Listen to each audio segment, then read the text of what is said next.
Warning, the following is my opinion. You may not agree, and a lot of people may find this very offensive or think I am very, very wrong. But this is just my opinion on the future of the digital modeling, profiling, capturing space. The future of digital guitar tone as I see it. Maybe I'm wrong, maybe I'm right. This is my prediction. This is my opinion on where we're going and why I think we're going there. So again, this is your trigger warning. If you continue watching this video, you have been warned. You may not like what I'm about to say. Well, hello there. My name is HW, and thank you so much for watching Tone Junkie TV. You know, I'm really into the Kemper. I'm really into digital stuff, IRs, profiles. I own a lot of the big platforms, and soon I'll own them all. And I think about modeling and guitar and all these things a whole lot. More than most people probably, but maybe not the most in the world. There's a lot of fine people at a lot of these companies, and I do not mean to disparage any of them in this video. I'm just going to share my opinion and why I think modeling is dead. Now, how can I say that? The most popular platform out there, I believe by units sold, would be the Helix. I'm guessing because there's no official numbers out there, but I'm guessing the Helix has outsold everything at this point. Maybe not quite as many as the Pod 1 or Pod 2.0, but in terms of digital devices, the Helix and the Helix LT and the Stomp, they may be probably the most selling family of units in the world, and they are modeling platforms. Axe FX is often regarded as being one of the best modeling platforms out there. It has tons of upgrades. It sounds great. And let me say that Kemper, Axe, Helix, and probably now Quad Cortex, in all the videos we've seen and everything, every one of these units can sound great. They can sound amazing. And you can put together a video that says, can you pick which AC30 is from a Helix or a Kemper or this? You can do that, and you can fool a lot of people. In fact, you could probably fool everybody in the right circumstances. I personally have never felt those videos were very helpful because it doesn't just come down to the sound that the listener is enjoying. That is the point, I suppose. But the other point, or the other purpose of these modelers and these platforms, is really about the player. It comes down to feel, the ability to craft a good tone, and one more thing that I think really, really is the reason modeling is going to die. You are watching this video right now on the obscure corners of the internet, a small channel with, at the time I'm posting this, less than 20,000 subs. I'm in a spare bedroom in my home, chatting about guitar, and you're watching for one reason. You are obsessed with guitar tone. And when you're not buying something new or learning about something, a new song to play, you watch people like me talk about guitar on the internet. It's how you pass your time. Some of you even spend more time listening to people talk about guitar than actually playing and trying new stuff. Why? My friends, it's escapism. Someone once asked me, if you don't know, I'm a prolific profiler, maybe one of the more prolific profilers in the world right now. I release amps every week for the Kemper, profile packs every week. I release IRs. The Tone Junkie catalog, if it's not the largest, will be the largest at the rate we're going, and I'm never going to stop. I'm on a mission to profile the world. If you want to ask, I'm going to give you some insight right now. If you asked me at the beginning of this, what do you sell? I would have told you profiles. I sell sounds that are reduced down. I sell a signal chain, a sound that is reduced down to a small little file that is recreated on a digital device. I do this by gathering amplifiers, microphones, tubes. I put them in a physical area. I mic them. I listen. I add effects. I tailor a tone together for people to be able to load up and play. But if you ask me now, what do I do? What do I sell 3 years into this? My answer is much different. The answer is, I sell something to do this weekend. In all my time at Tone Junkie, I've actually really figured something out. Nobody needs another AC30 type sounding thing. Nobody needs a new SLO profile. Nobody needs another take on a Plexi. And I've done many of them. And the Tone Junkie library of Kemper profiles at this point is such a magnitude greater than anyone could ever use or play. Now, recently I was in the studio and I did have an experience where I pulled up an amp that I've never used live. I've never used on a track, on a gig, on anything. But just as I was scrolling through, the producer said, "Whoa, stop, that's it." And we ended up tracking a rhythm guitar with a PRS guitar that I do not own, and I've never really played it. But with that guy's guitar, through these profiles of an 87 Mesa Mark III, it just sounded mint. Sounded so good. That amp that day was the right sound. But I guarantee you, had I not had that amp, I could have kept flipping, and I could have found one of 10 other amplifier pack tones, profile pack tones that I could have pulled out and said, here's this pack with this speaker, here's this amp with this speaker. I could have found it. Nobody needs specifically the 87 Mesa Mark III. And this is where we get into the real challenge going to the future. Because it's not about, I'm telling you this, I'm sure of this, it's not about what you need. It's about what you want. It's about you spending your free quality time on a weekend, listening to a guy on YouTube, listening to a demo. Do you think we needed Rhett Shull's video and Paul David's and Pete Thorne's and that pedal show? We don't need all of these guys. We don't need all of them to demo gear to cover the whole gear world. In fact, when a new product comes out like the Quad Cortex, they all cover the same product. You don't really learn much new from different people's products, but what you get is entertainment and you get education. And those are the only two things anyone's selling on the internet, by the way, with content, and entertainment and education. Rhett has a certain type of style that you might like more or less than Pete Thorne, who has a different type of style. They're different players. They're playing in different worlds. Paul has a completely different style to everyone else. It's the most cinematic. It's the most sort of follow Paul's journey. You then have I don't know, there's a million guys. You've got Rob Baker who then he's testing out cool gear, but then he's also doing a lot of lesson things and addressing classic rock, metal tone, all sorts of stuff. The thing is, the internet doesn't nobody needs all these demos of the same stuff. They don't need all the same videos of how to get a cool rock tone, but we want them. Those videos are watched because they fall within the appetite of the community to get eaten up. I don't just want to watch one video. I want to watch 10. And this is where modeling has a big problem in the future. Axe, Line 6, they've been fantastic at putting out updates. But I'm telling you that a programmer sitting somewhere cannot program fast enough, and a company does not have the financial motivation to put out as many updates with modeled guitar simulations, that is, modeled amplifier, digital versions of an amplifier in the form of a model on these platforms. They do not have enough financial incentive to put one out every week without signing you up for some sort of a subscription service, right? Without selling them directly to you, which is why the Kemper has survived all this time in spite of its challenging UI. For me, it's not challenging. I'm so used to the unit, it's like a second language to me. But I do recognize that other people say they find it challenging. The UI is maybe not as intuitive to a younger generation that's very used to touch screens, right? However, it seems to be a little more intuitive to some of the older guys who want the tactile knobs and stuff on a platform. All that to say, the greatest feature of the Kemper for all these years has been one thing: the community. It's been guys like myself and Michael Britt and SynMix and Selah Sound and Live Ready Sound and all sorts of people that I'm probably forgetting, Reamp Zone.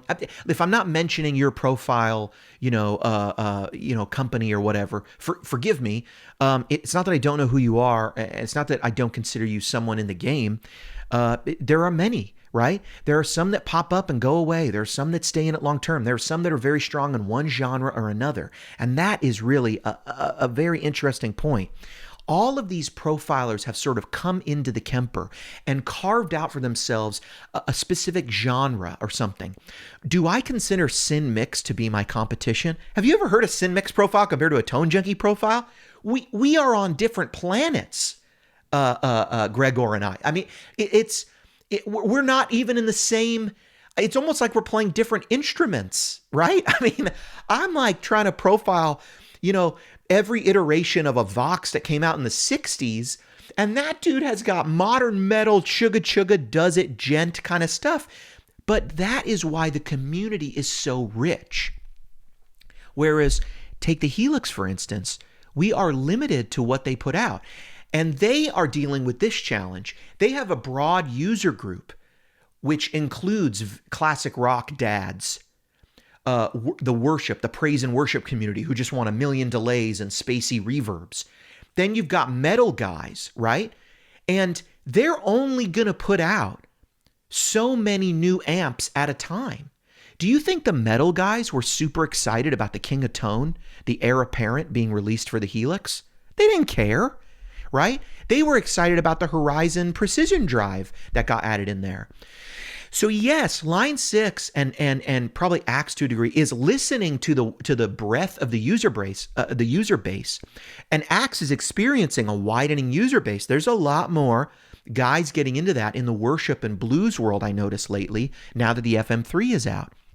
But this provides the real challenge for a centralized source of updates and tones. And that is what modeling comes down to. I can't create a model. You can't create a model. But we can create a capture and we can create a profile. And that builds a community. And that community will itself bring up profilers, bring up capturers, bring up providers of tones as a function, or to the end of the appetite for the community to gobble those up. When I first started, I got started because of the genius of Kemper, and that was this. They only made a profiler. A lot of people have asked, I wish I could just have a profile player. No. If they had made one unit that makes profiles and one unit that didn't make profiles, that just played profiles, it would not have been successful. The Kemper would have died. Here's why. I never got into this wanting to profile. I bought a Kemper. I thought, wow, this is cool. Michael Britt profiles convinced me this thing could sound amazing. And at that point, I played it, and what if I made a profile? You see, by having the profiler in my hands, the only thing stopping me from creating for the community was me. Not needing to figure out, was there a financial incentive to buy a $2,000 unit? I already owned it. It was already in the hands of everyone. By allowing captures and profiles to be in the hands of the community, you democratize the creation of tone. It no longer is held in a central place. You are decentralizing the power to create sound. And by that, you free yourself from the failure of trying to identify which market segments need to be served at what level. The answer is they all need to be served at every level. The metal guys want 1,000 profiles of SLOs and Friedmans and Uberschalls. The blues guys, they want a 64 and a 65 and a 57 super. They want every year. The Pink Floyd dudes, they want all the Voxes, high watts, all the crazy sound effects you can get. They want all of it. The clean guys, the John Mayer guys, they want supers. They want Princetons. They want Dumble. They want Robin Ford's Dumble. They want the super. They want the ODS 183 with the EL34s. They want the Steel String Singer. They want John's Custom 2 Rock, his PRS. They want it all. We want it all. Why is there a Reverb.com? There's a Reverb.com because you won't stop buying pedals. Why is there a Tone Junkie that releases stuff every week? Because you won't stop buying profiles. Why is there 1,000 effects companies, because it doesn't matter how many pedals sound like a spring reverb. You want to try it. You want to try it and tinker. We are obsessed. This is about gas, gear acquisition syndrome. You are an addict. This is called tone junkie, because that's what I am. I have an insatiable appetite. I own more amps than should be legal in the United States of America, and I want more. I have 5 Shure JM Pros because it's my favorite guitar, and I still look at them every night online.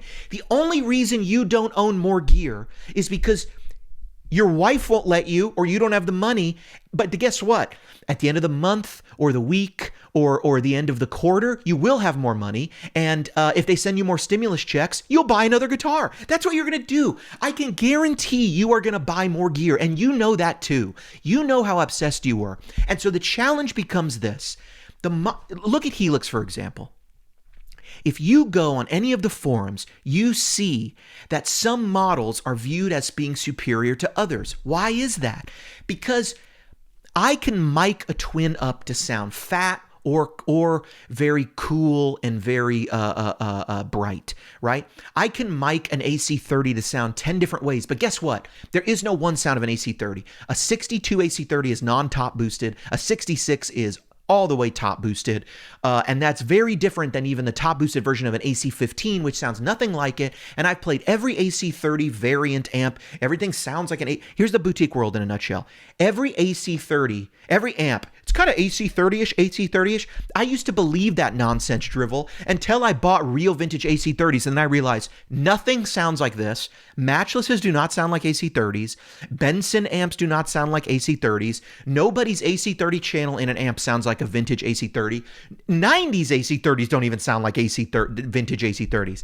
They sound like something, and they can approximate some of the tone, but they're different animals. They're different monsters. A 90s AC30 sounds no closer to a vintage AC30 than, something else, than something Vox didn't make. I mean, it's just so obvious when you own the amps, especially the vintage ones. They're so quirky. The output levels are all over the place. The knobs are super limited. You have a very small range of tone you can really get out of those amps, whereas modern amps tend to be very versatile and unique. And most people, if you bought a Matchless today and it gave you the limited range of sounds that a 62 AC30 would give you, you would return it and say, this amp doesn't work very well. I don't like it. They try to give you versatility. Here's the thing. The fact that you're still watching this YouTube video proves my point. You are obsessed. Why are you still watching this? I'm literally ranting at nobody. This is all ridiculous. This whole channel is ridiculous. It's just me playing guitar, talking about amps. I guess if you find this entertaining, it's great. But the thing is, you're still watching because you're obsessed. You love it. Guitar is your happy place. And Line 6 is running into this challenge right now. The new 64 Princeton sounds incredible. Nobody talks about the Twin. Why? It didn't hit the market the same. Maybe the Twin does sound like a Twin. Maybe the 64 sounds like a 64. But whatever, the user base seems to attach to one more than the other. People talk about in the Line 6 world there, how many times do we hear people talk about all the AC30s, right? Or the Matchless Channel 1 and Channel 2, right? Tons. People love those models. The Fullerton, the Fullerton, right? The Grammatico. People talk about those. People don't talk about the Bassman as much. So here we are with a limitation for a centralized organization to push things out. And if you've been online lately, you realize there is no... Kemper gets hated on for not doing enough updates, even though they've been doing updates for 10 years and not charging you any money. People want more out of Axe. They want to know when the next Helix thing's coming out, and they're about to, start. I gotta be careful what I say. They're getting upset at how long they're having to wait for the quad core taps, right? People are always upset on the internet. I personally give them no mind, but for those companies, they have to wade through the user base, with their expectations. And the best thing about the Kemper is that even though people might be saying, I wish Kemper updated this, I wish Kemper would update this, I wish Kemper to update this, there's always a new sound from Tone Junkie. There's always another pack from Michael Britt. There's always another pack from Live Ready Sound, and they're out there from Bert, right? From Bert M. There's always another pack. There's always something else to try. There's always something specialized coming out. And that's why you find this unique richness in the Kemper community. So let me tell you what I think is going to happen. The Quad Cortex, if you look at most of the chatter, it's not about modeling. It's about the capturability. The Quad Cortex success or failure is going to come down to this. You can always improve effects in future updates. Everybody can do that. You can always add more variants. If they ship with not enough reverbs, look, the Helix didn't have the best reverbs at the beginning, and they weren't spacey enough. And the worship community especially was like, we want big sky style reverbs, big sky style reverbs. They updated them. You run into this issue. Kemper the same way. They gave us all new reverbs, all new delays. The unit completely, in my mind, was transformed at that point. They gave us new overdrives. I'd love to see a little expansion on compressors and like a couple more choruses, but other than that, I like the effects. What we're going to see with the Quad Cortex is if the capture is up to snuff, and I think it might be. It sounds like it is, but I'm one of these people. I don't care if a YouTube video sounds amazing or terrible. I got to get it in front of me. Okay, I'm going to form my own opinion because I've owned too many vintage amps that when I get them in here, I go, great, there's 3 sounds in here. There's 2 sounds in here. This is not a magical thing. It's not a fabled thing. It is a thing, and it makes sense. But, is this a better amp than a modern production amp? Well, probably not. Probably not. But they're cool. They're nostalgic. I'm in love with them. I love keeping them around. I really enjoy them. It's going to come down to the captures. And that is our real insight into the future. Axe already has the tone matching capability. And it's been requested of me so many times. Tone Junkie, do you just want to put out some Axe profiles and just tone match your amps? I might start doing that. I've played around with the FM3, not at all.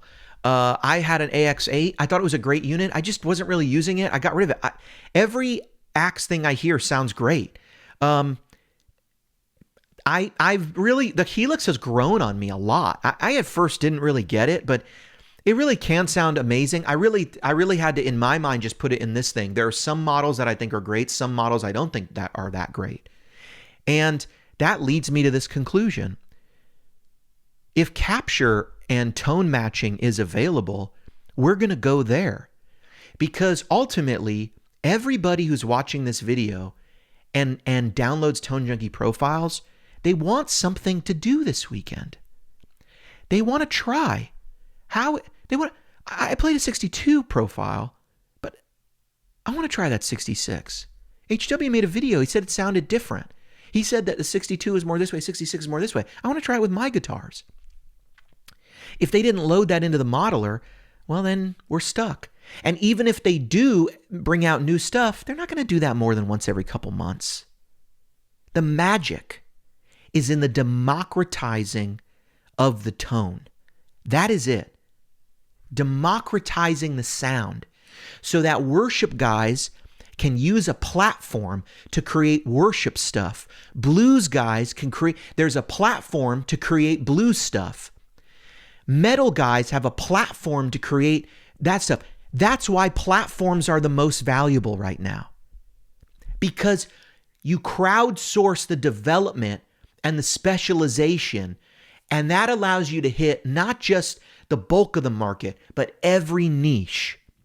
Word to the wise, if you are developing Helix 2, Axe 9, Kemper 2, or the Quad Cortex, make it as easy as possible for users to have, to share, and to sell other users' sounds.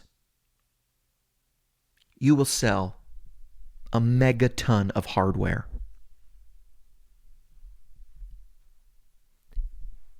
But if you can't, well, it gets a little more difficult.